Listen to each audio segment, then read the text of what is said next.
We're joined now by our Foreign Affairs editor here at France 24, Philip Turle. Philip, great to have you back with us this morning. So Narendra Modi, he's firmly placed centre stage during and ahead of this summit. Talk to us a little bit about what we can expect. This is, I think, one of those moments that Narendra Modi has been looking forward to for a very long time. He's going to be centre stage. He's going to be the focus of the attention. He's going to be throwing the spotlight onto India, and he's going to be meeting with heads of state who are coming to New Delhi, especially to take part in this G20 summit. 15 heads of state will be meeting with Narendra Modi while he's there. These are the countries that are members of the G20. And you can see that one of the notable absences in red is Africa, where only one country, South Africa, is a member of the G20. One of the plans here at this meeting is for Africa to be given a seat.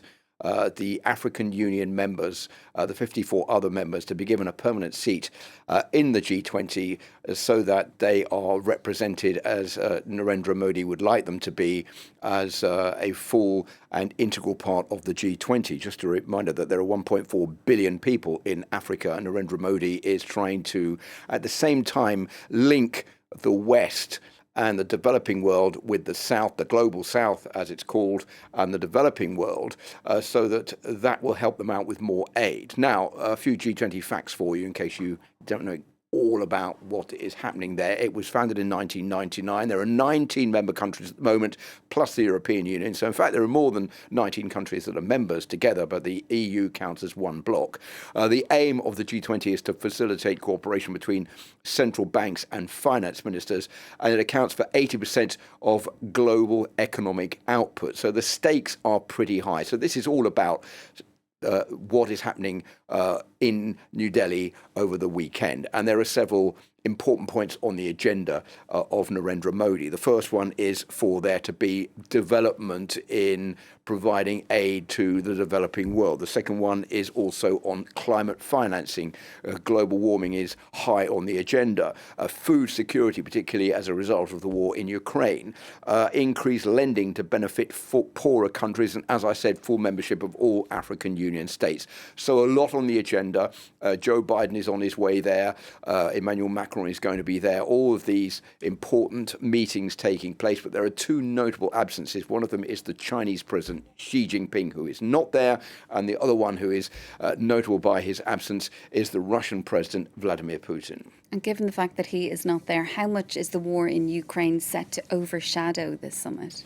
Well, that's where it all gets a little bit more complicated for the Prime Minister of India, Narendra Modi, because he is facing a risk situation himself as far as the way that India is dealing with the war in Ukraine. India has not condemned the war in Ukraine. It hasn't criticized Russia.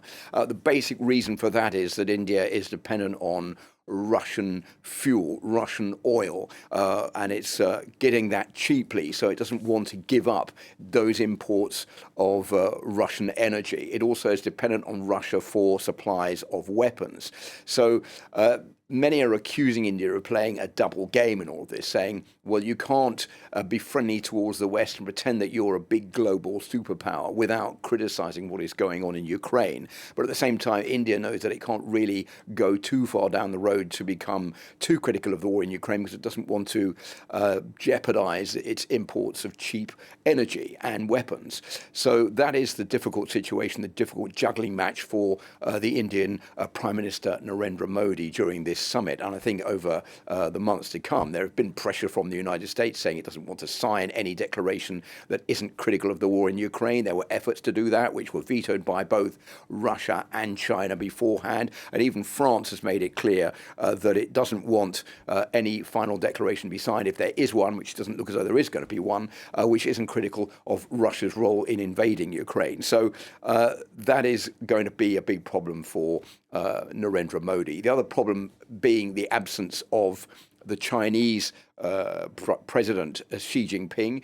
Narendra Modi was hoping to have bilateral talks with him during the G20 summit. A lot of rumours flying around about why he's not there. This is the first time that we'll actually be missing a G20 summit, but there seems to be a rumour that he has a different agenda now with the BRICS grouping, Brazil, Russia, India, China and South Africa, and also with the Belt and Road Initiative, and maybe seeing the G20 as not such an important gathering for him to take part in, and snubbing the Indian organisation of this year's G20 summit.